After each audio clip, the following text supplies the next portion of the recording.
السلام علیکم دوستو، آج ہم آپ کو بتائیں گے زنا اور سود کا عام ہو جانا عذاب الہی کو دعوت دیتا ہے۔ حاکم نے سند صحیح کے ساتھ حضرت ابن عباس رضی اللہ تعالی عنہ سے روایت کی ہے کہ حضور صلی اللہ علیہ وسلم نے پلوں کو بڑا ہونے سے پہلے بیچنے سے منع فرمایا ہے، اور فرمایا جب کسی شہر میں زنا اور سود عام ہو جائے تو انہوں نے گویا خود ہی اللہ کے عذاب کو دعوت دے دی ہے۔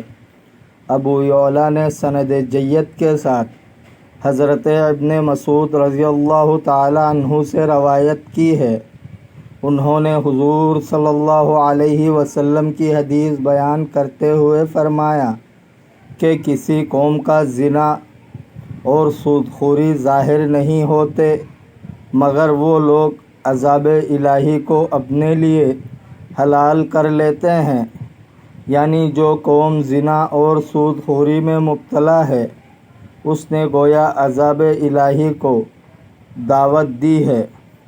احمد نے یہ حدیث نقل کی ہے، ایسے کوئی کام نہیں جس میں سود چل نکلے مگر وہ قحط سالی میں مبتلا کی جاتی ہے، اور جس قوم میں زنا کی کثرت ہو جاتی ہے اللہ تعالیٰ اسے خوف اور قحط عام میں مبتلا کر دیتا ہے، چاہے بارش ہی کیوں نہ ہو جائے۔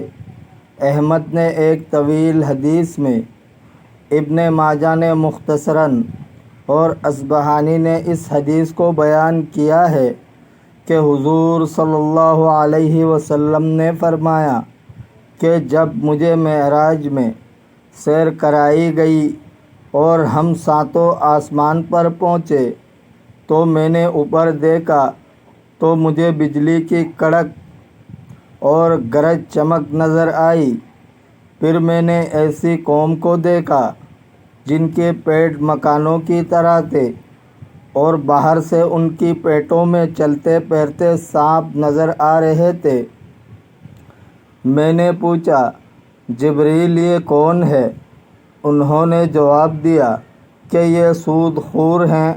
اصبہانی نے حضرت ابو سعید خدری رضی اللہ تعالی عنہ سے روایت کی ہے کہ حضور صلی اللہ علیہ وسلم نے فرمایا کہ جب مجھے آسمانوں کی طرف معراج کرائی گئی تو میں نے آسمان دنیا میں ایسے آدمیوں کو دیکھا جن کے پیٹ بڑے بڑے گڑھوں جیسے تھے، ان کی پیٹ جھکے ہوئے تھے اور وہ فرعون کے پیروکار کے راستوں میں پڑے ہوئے تھے، اور وہ ہر صبح و شام جہنم کے کنارے کھڑے ہو کر کہتے اے اللہ قیامت کبھی قائم نہ کرنا۔ میں نے پوچھا جبریل یہ کون ہیں؟ جبریل نے عرض کی کہ یہ آپ کے امت کے سود خور ہیں، وہ نہیں کھڑے ہوں گے مگر جیسے وہ شخص کھڑا ہوتا ہے جسے شیطان آصف سے باولا کر دیتا ہے۔ اصبہانی کا قول ہے کہ آل فرعون جو صبح و شام آنکھ پر پیش کیے جاتے ہیں انہیں رونتے ہوئے گزریں گے۔ طبرانی نے سند صحیح سے روایت نقل کی ہے، آپ نے فرمایا قیامت سے پہلے زنا، سود اور شراب عام ہو جائے گا۔ دوستو، اگر آپ کو ویڈیو اچھی لگی ہے تو لائک کریں، شیئر کریں، چینل کو سبسکرائب کریں۔ اپنے بہت سارے خیال رکھیے گا۔ ملتے ہیں اگلے ویڈیو میں۔ اللہ حافظ۔